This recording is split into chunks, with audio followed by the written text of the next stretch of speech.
Hi kabamba! Kumusta kayo? Panibagong araw, panibagong ulam ideas na naman po ang aking isi-share sa inyo. At syempre, magluluto na naman ako ngayon ng aming paborito na dinengdeng. Dinengdeng nga purpuro nga aba. Kaya tara na't samahan mo ulit ako dito sa aking kusina. Manood, matuto at mag-enjoy. Welcome ka ulit dito sa Bamba's Kitchen. Ito pala yung mga tanim naming gabi dito sa likod ng bahay. Kaya kaninang umaga, pagkagising ko ay agad naman na akong kumuha. Kahapon pa lang kasi ay ito na yung naisip ko na iluluto ngayon. Kaya kumuha lang ako dito ng 3 piraso or 3 puno ng gabi. Pagkakuha ko naman sa mga ito ay agad ko naman na itong hinugasan. Hinugasan ko muna ito bago ko alisin yung balat niya. Meron ako ditong 1 pirasong bangus. Yan yung aking isasahog. At ito pa yung ating ibang kailangan. Siling haba, luya, bunga ng sampalo. Pagkatapos ko naman nalinisan itong gabi ay agad naman na akong nag-ihaw ng bangus. Para sa akin ay mas masarap ang inihaw na isda pag sinasahog sa dinengdeng kaysa sa prito.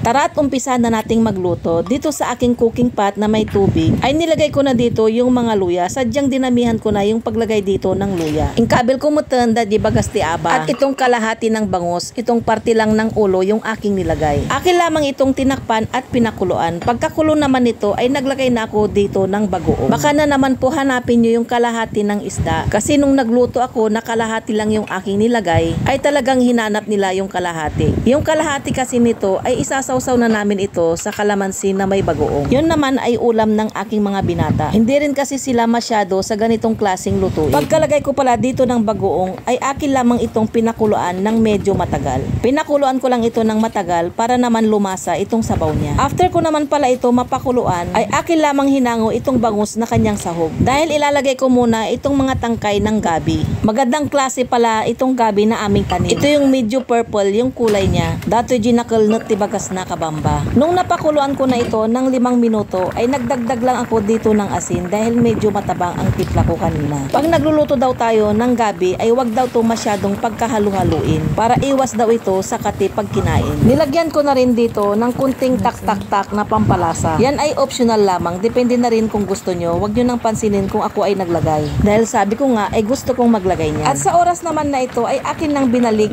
itong aking hinango kanina na bangus. Muli ko lang itong tinakpan at pinakuluan, tsaka ko na nilagay dito yung bunga ng sampalok. At isusunod ko na rin ilagay dito yung siling haba. Kung wala naman kayong bunga ng sampalok, ay masarap din dito ilagay yung kalamansi. Then nung naluto na itong aking nilagay na bunga ng sampalok, ay agad ko rin itong hinango. Dahil ito ay didikdikin ko para lumabas yung katas nito. Lalagyan ko lang ito ng kunting sabaw. At masarap din talaga ito nalutuin pag maasim ito. Ay kat talaga mga naimas dahito nga dinangdang tayo nakakapsat. Lalo no pitakampay dato'y tisili ay na nagimasen. Sino yung mga kapwa ko Ilocano dyan na nakamiss sa ganitong ulam? At alam kong yung mga kapwa ko Ilocano, lalo na yung mga nasa ibang bansa, ay talaga nga mailiw da, dagidikas to nga klase nga makan. Kaya kung nag-crave ka habang pinapanood mo ito, ay nakatagluto ka mutan kabsat. Paki-like and share na lang itong video na to para mapanood din ng iba. Paki-follow mo na rin itong aking page pag di ka pa nakapag-follow. Yan na kababa, ready to serve na yung ating inalsaman na purpuro nga aba. Maraming salamat sa panonood kabamba.